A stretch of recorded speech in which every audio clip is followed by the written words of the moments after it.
Good morning. This is Faith in Our Hometown, brought to you as a community service and sponsored by Mercy Hospital, Joplin. And now, here's your host, Father Jay Friedel.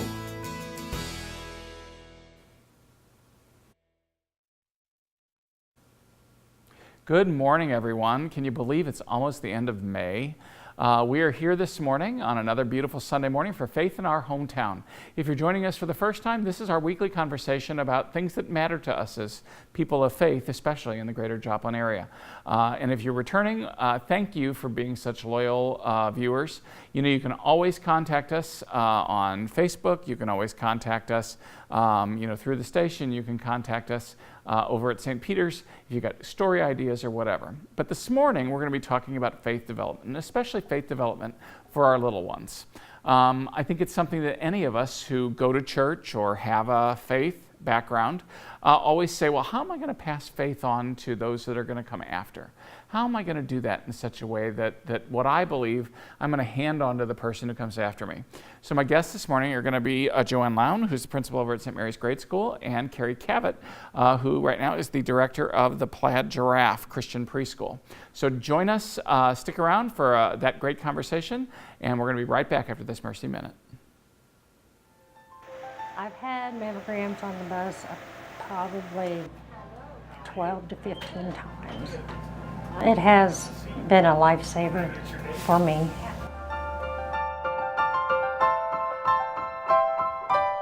The quality of the reading is exactly the same. I will go back home tonight, download these images into the same computer system that the other images that they've been taking at the clinic today, and they'll all be read.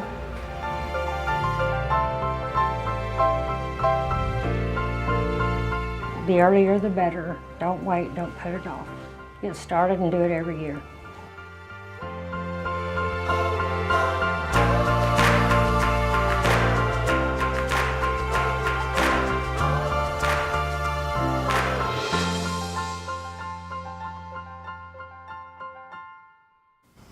So again, thanks for joining us for another Sunday morning. My guest this morning, Joanne Lown, who's the principal of St. Mary's Catholic Grade School. Full disclosure here. And Carrie Gavitt, who is the director of the Plaid Giraffe Christian Preschool. And we're going to talk this morning a little bit about faith formation for younger children. Again, full disclosure, the Plaid Giraffe, unfortunately, is going to be closing its doors here.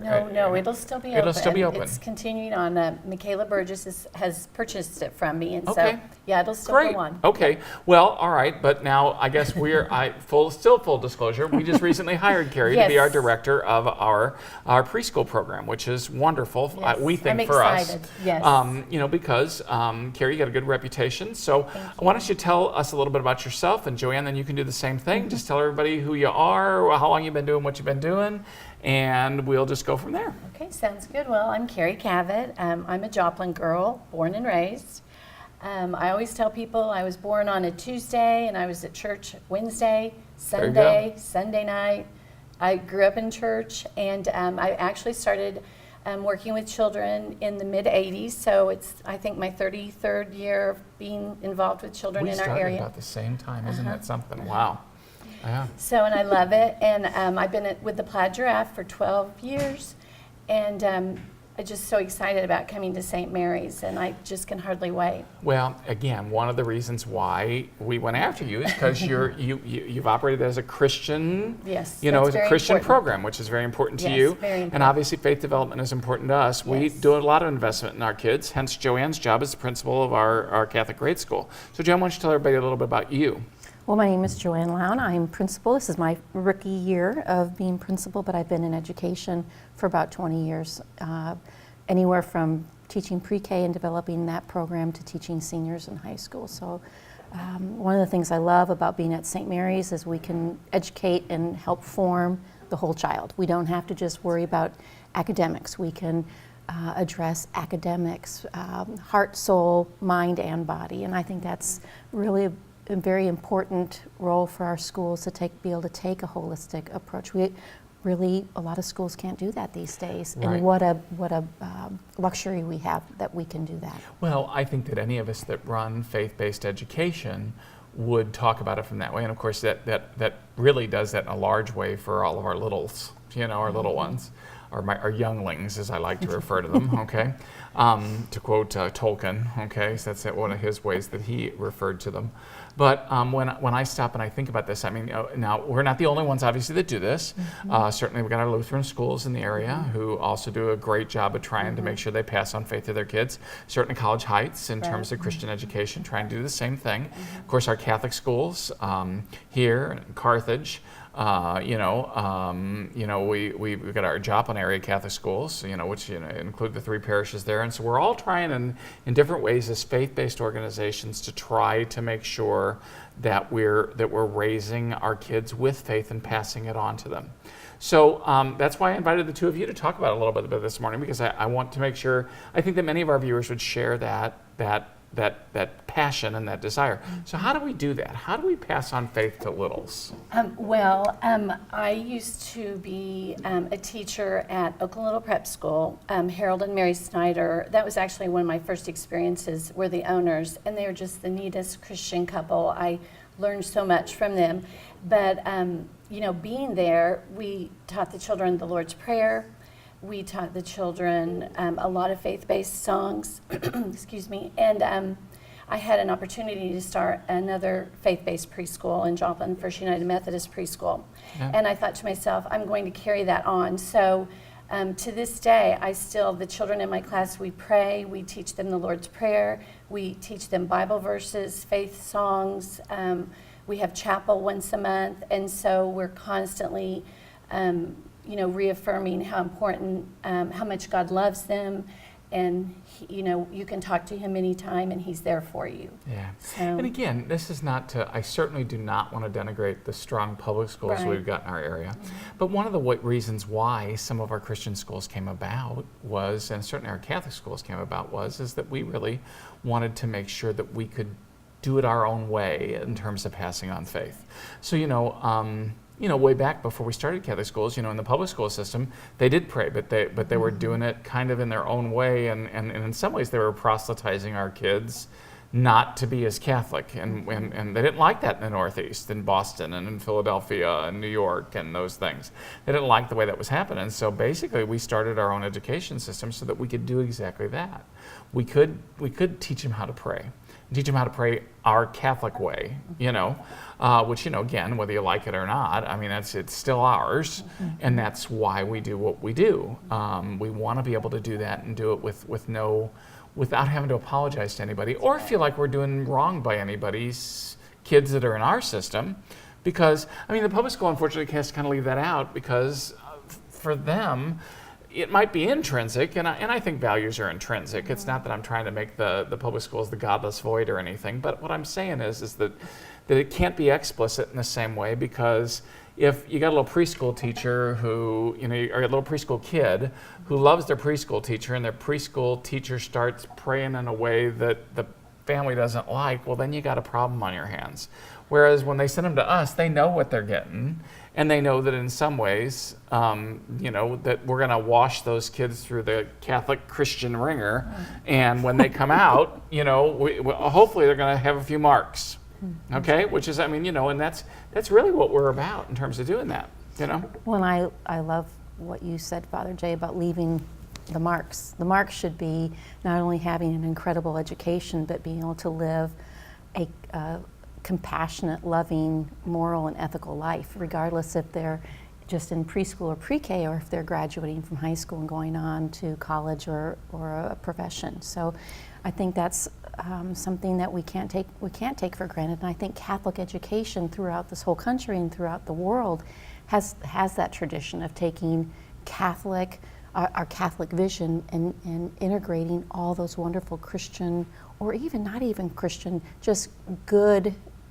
ethical, moral foundations, and we're able to teach that in our schools. We don't have to have a character development curriculum, and we don't have to have all these special curriculums. We can do it in every classroom, and we can do it through every subject, and do it our way, which is way. Nice, because for us it's about making disciples. It's not just about teaching character values. Right. For us it's about character values that look a certain way because of this certain person that we follow, and that person's Jesus, and we want to make sure they know him and all those things, which I think is really, really important in that regard. So again, if people are going to send us their kids, they're going to know that that's what they're getting when they send them to us, you know? Right. So Carrie, how do you do that? I mean, you're the one that's in that part of the trenches. How do we do that with little kids? Well, just routine and expectations. When I meet with parents, I've had, you name any denomination, when they've come to me, they've said, whatever their denomination was, and they know I'm a Christian preschool, and so we start right there, and I just tell the parents simply what can be bad about teaching about love and goodness, and so it starts from the time they come in the morning at circle time, to before they have snacks, we pray. We have a little prayer song that we sing, and working on our Bible verse as much as we can, and reinforcing that through lessons and things like that. And then just, having good character, with the children and that such. Well, and again, we're so, even using that scripture, I mean, our Mass, I always say that if people really want to see what we're really all about, come to a Friday morning Mass. So, I mean, you're going to have yet to experience some of those things. Because, I mean, again, we just, and I love the way that the teachers will take that lesson that they get at Mass that morning and they just wash it throughout the day. Yes. And they just kind of like, teach them the verses and to do those things, or to do art projects around them or whatever. And I love that part. I mean, I love the fact that, we can go in and do that. Recently we did a self-study at St. Anne's in Carthage to, just to do some self-evaluation and to have some other folks come in from other Catholic schools around Southern Missouri to help us, so that we make sure that we can keep up our accreditation and all those kinds of things. And I loved being with the kids on that one day, because I just said, all right, so one of the people was in the room talking, and oh my God, the third and fourth graders, we couldn't have paid them to be stars any better than they were when they started talking about all the things they were learning about Jesus and about the saints. Oh my gosh. And those kids shone. And we just kind of sat back, and I just looked there, and she said, the one principal from across, who's over in Oran, Missouri, in southeast Missouri, she goes, oh, I had chills. She said, your kids were just great. I mean, it was just like, and I'm like, yes. I mean, because that means that they're taking all of those things and making them theirs, not just what their parents do now, but they're becoming little believers. That's right. And they're professing that belief as they talk about it and they do those things. And I love that part. Mm-hmm. Yeah. Yeah, and I might add, I always think as the child grows, you don't know what's going to happen to them and what's going to happen in their life. And I just think those Bible verses and those songs are just etched in their heart, and that hopefully they can draw from that as they, if they need it, it's there. They will remember that. Yeah.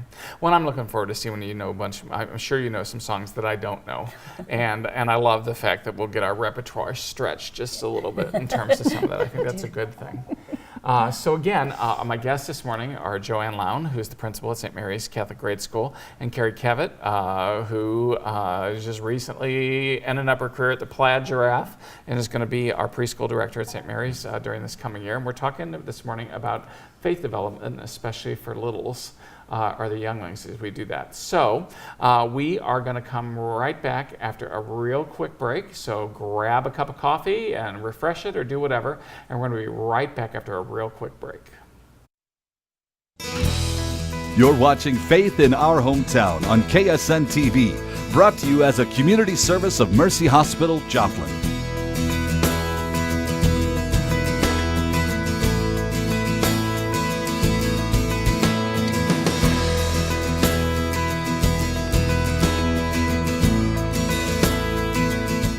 Well, again, thanks for being with us on a Sunday morning. Over the break, I've got to say that Carrie was just mentioning the fact that her 13-year-old, which I didn't know until just the break, went to school at St. Anne's, which is one of the parishes also that I serve over in Carthage. And so you've had a little taste of what that was like. It was wonderful. Well, good. Yes. Well, we love, what I love about it, it's really weird being a pastor that has 3 parishes. And thanks be to God, I got all kinds of wonderful help in all of them, or there's no way this would work. But what I love about each one is each one has its own little flavor and its own little thing. So Sacred Heart in Webb City, and St. Anne's in Carthage, and of course, here, St. Mary's. We, even though we're St. Peter's Parish, we all belong to the Joplin area Catholic school system. So again, about half the kids in the school belong to St. Peter's and half the kids to St. Mary's, and some from Sacred Heart and all those other things thrown in, and even a bunch of non-Catholics too. But we worry about the whole student. We worry about the faith formation. So, Joanne, you want to talk a little bit about, trying to beef up that part of our program and trying to move forward? Our early childhood program? Yeah. Well, that's an exciting program to start any child's school career with. We are going to be introducing a 2-year-old program next fall.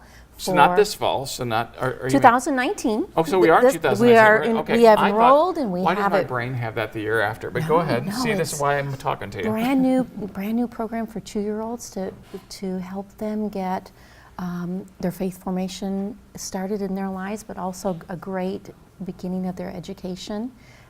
They have an opportunity to come Monday, Wednesday, Friday, or Tuesday, Thursday. It's just a morning program.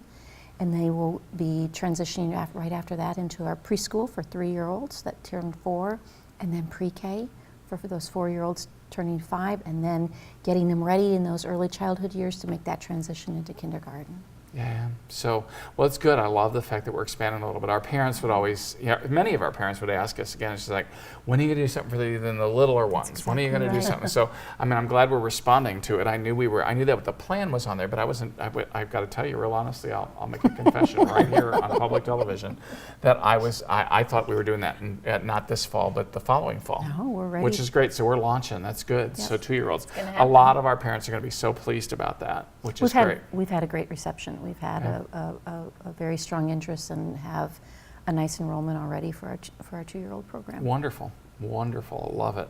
So,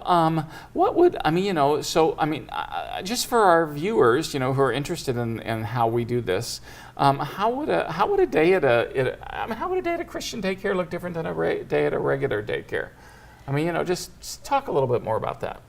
Well, basically it would be, the preschool part would be in the morning, and so that would be structured. And as the children are greeted, then they'll have their time to play in centers, and then there'll be a time where we'll come together in like a community circle time and go over a lot of things, anything from the weather to calendar, but then have our spiritual time where we may have prayer requests. We'll talk about upcoming things that'll be going on in Mass and things going on in the school, and then when we have snack, there'll be prayer times. We will be participating in Mass on Fridays, and so I'm excited about that. I hope to integrate Bible verses, Bible stories, along with our academic things, and you'll definitely feel the presence, and the children will learn so much spiritually. I gotta say, one of the things I love every year is watching, because a lot of times when the little ones will start coming to church, and I'll say, everybody, sometimes everybody will worry, what are we gonna have to bring those kids to church? Just bring them. That's how we grow them up Catholic.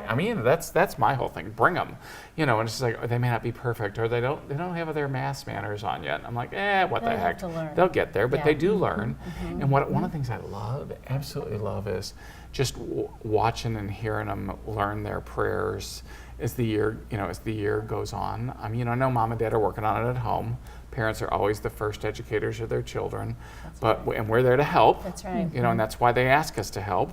But I love the fact that they'll get those. They won't have their prayers done as much at the beginning. By the time we get to the end of the year, when they get to those parts that they know, those kids are just like they are in it. Oh my gosh, they are pros. They jump in it, full heart, full soul. It's just like, wait a minute, I know this part, now I can do my thing. And I love that when their little voices just become, add theirs to the mix of everybody else. And that part is fun. I love that part every year, just watching them. And again, blessing them. Each one of the priests has their own way of blessing. And I keep saying to them, regularly, should we all do it the same way? And I'm like, oh, what the heck, let them get used to so many different ways. Because there's a million different ways to bless somebody. But I love that part too, because even our little ones that don't go to communion, they come up and they receive a blessing at the end of Mass, and they're just kind of like, I mean, it's just part of the way that they feel like, and they know that they're included and loved, even if they're not going to go to communion yet. Well, Mass is a great way for us to celebrate everything that Catholic schools are all about. Our students, each class, every week a different class prepares and does the readings, and they lead the songs. And our children don't really realize, but they're getting up in their public speaking. Not only are they sharing their faith, but they're practicing so many social skills and so many leadership skills. And the whole fact that so many of our parents come to Mass and grandparents come to Mass. I mean, it is a community of faith on Friday mornings, and such a wonderful way to end our school week together and really begin the weekend together. It's a beautiful tradition that we have. And I'm going to say this, I really have to say that a lot of times the kids and the parents, when they start getting into the middle school years, they'll start, okay, maybe I won't go and take quite as many pictures, or maybe I won't go quite as, but I still love it when the parents, when their kids are reading, even in the middle school or in the high school, or doing something special, that the parents will still come the same way that they supported those kids. Because it's going to be like, well, you got kids in college now, and I mean, you're still making your trips up to Notre Dame to be there in the background while they step forward and learn how to do it themselves. It's just part of what I think any faith community does in terms of standing behind their kids and growing them up that way and pushing them forward to do what they need to be doing, which I think is a true blessing in that regard. Yeah. But I love that part. So in terms of that, that's one of those things, and again, like I say, we're a reminder to all of our viewers that we're not the only ones who do this.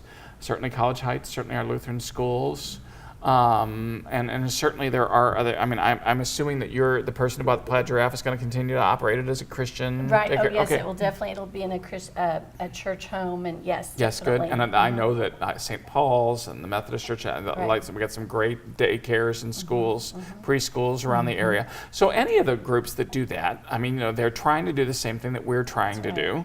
It was just easier for me. I have your phone number. There you go. But it's easy at that point in time for us to do that in so many ways, because we're assisting the parents of all these kids in terms of doing those things.